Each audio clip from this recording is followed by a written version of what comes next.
How I passed my English test without studying. The clock strikes midnight. Your English book is open on the desk. The words blur together. The grammar rules float around like a storm of confusion. You stare at the same sentence again and again, but nothing stays. The page is full. Your mind is blank. Hi, I am Lydia. Welcome to Learn English Listening. This is the place where we turn panic into peace and fear into focus. If you have ever faced an English exam with zero preparation, you are not alone. I have been there too. That strange mix of guilt and exhaustion. You promise yourself to start early next time, but somehow, next time always becomes tonight. You whisper, I will just review for 10 minutes. And then the hours disappear. The birds start singing outside. The guilt sits heavy in your chest. There's a phrase for this moment. Last-minute panic. It means that feeling when the deadline is near and you are suddenly desperate to learn everything at once. I remember that panic well. My eyes burned. My hands shook. The thought, this is it. I am doomed. But something unexpected happened. I realized the fear was not about English. It was about failure. The voice in my head whispered that I was not smart enough, not fast enough, not good enough. If this sounds familiar, breathe. You are safe here. This video will not tell you to study harder. It will teach you to study smarter. Which city are you joining us from, and have you ever stayed up all night before an English exam? Tell me in the comments. I would love to know. Stay with me until the end, because by the last minute of this video, you will not just survive your next English test. You will walk in calm. I remember my first English listening test. The room was silent except for the clicking of pencils. The teacher pressed play. The recording started. Everyone began writing. I stared at the paper and froze. My mind went white. Every sound disappeared. I blanked out. To blank out means to forget everything for a moment because of stress. It happens when your brain feels overloaded and shuts down for protection. That was exactly me. Sitting in the middle of the classroom, heart pounding, eyes wide. I could hear my classmates writing fast, pages turning, pencils scratching. My hands did not move. I felt small. My face grew hot. It felt like everyone else was running a race while I was still tying my shoes. I remember the shame more than the grade. That inner voice that whispered, I am not good enough. I should have studied more. I should have been smarter. That voice was louder than the teacher's instructions. But here is something I learned later. Fear does not mean failure. It means you care. You only panic about things that matter to you. That realization changed everything for me. From that day, I promised myself one thing. I would never let fear decide how much I can learn. English was not my enemy. My fear was. Have you ever felt too nervous to speak in English, even when you knew the answer? That moment when your hands shake and you stay silent because you are afraid to sound wrong? Write about it in the comments. You might be surprised how many people have felt the same. The truth is simple. You cannot remove fear, but you can train it to walk beside you instead of holding you back.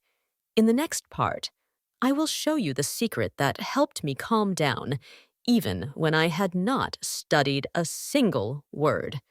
The night before another exam, I did not open all my books. Instead, I opened one notebook and wrote only the key points I could remember. It was the first time I chose peace over panic. I realized I did not need to know everything. I just needed to focus smart. There is a phrase for that. Focus on the essentials. It means concentrate on what truly matters instead of chasing everything. When I studied for that test, I picked 3 grammar structures and 20 important words. That was all. I practiced them out loud. I repeated them until I could remember them without looking. The next day, those few things became my anchors. That is when I learned another phrase. Study smart, not hard. It means use time wisely, not endlessly. Do not spend 10 hours reading without direction. Spend 1 focused hour with purpose. There was one more trick that saved me in the exam room. It is called a brain dump. When you sit down, take a sheet of paper and write everything you remember before the stress makes you forget it.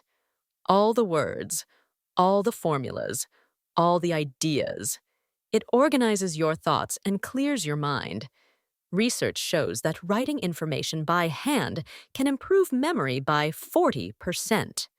So, if you are studying tonight, pick up a pen. Do not just read, write it down. Your brain loves order. What is the funniest trick you have ever used to remember English words? Have you sung vocabulary like a song or written words on sticky notes all over your room? Share it below. I might steal your method for my next exam. You see, when you learn to calm the chaos, your brain finally listens. And that is when real learning begins. But strategy alone is not enough. In the next part, I will tell you how mindset saved me when everything else failed. There was a student I once taught named Min. He had failed his English exam 3 times. Every time he tried again, he would shake his head and say, "I am just bad at English." He believed it so deeply that it became part of his identity. One day, after another difficult practice test, he sighed and said, "Maybe I should quit." I looked at him and said, "What if you are not bad at English? What if you are just afraid?" That question stayed with him. The next week, he changed one sentence. Instead of saying, "I am bad at English," he said, "I am learning English." That simple shift was everything. That is what we call turning things around. To turn things around means to reverse a bad situation by changing your approach. He also learned another phrase that I love. Keep your cool. It means to stay calm when everyone else loses control. During his next exam, Min saw other students panicking. He closed his eyes, took a deep breath, and smiled. When he opened them again, the words made sense. He started writing, slowly at first, then faster. He passed that test, but more importantly, he passed his fear. I still remember his message afterward. It said, "I did not get a perfect score, but I kept my cool." That felt better than 100%. Exams do not define your worth. They only reveal your focus. If tomorrow gave you a fresh start with English, what habit would you change first? Would you stop judging yourself so harshly? Would you practice speaking without fear? I would love to hear your thoughts. That day, Min proved something powerful. You do not need perfect grammar to succeed. You just need the courage to begin. Now let us slow down. In the next part, I will tell you how to stay calm even after the exam is over. You are not late. You are simply learning at your own rhythm. Learning English is like growing a tree. You water it every day. You wait. Nothing seems to happen. Then one morning you wake up and notice a leaf. That is how progress feels. Slow, quiet, real. Your mind needs the same care. It cannot bloom if you fill it with panic. Let it breathe. Let it rest. Tonight, before you sleep, whisper one English phrase you learned today. Maybe it is last-minute panic. Maybe it is study smart, not hard. Your brain keeps working while you sleep. It organizes, repairs, and strengthens memory like a gentle gardener tending a field. Repeat that phrase once, twice. Let it settle. You will remember it longer than anything you read in a hurry. Let us review together. You learned to focus on the essentials. To blank out is only temporary. To study smart, not hard, to turn things around, and to keep your cool. Each one is a small seed of confidence. Which phrase will you remember before you sleep tonight? Write it below. Your answer might help another learner reading the comments. Stay for one more minute. The last thing I want to tell you may change how you see every exam from now on. At this moment, you stand between fear and growth. Which one will you choose tomorrow?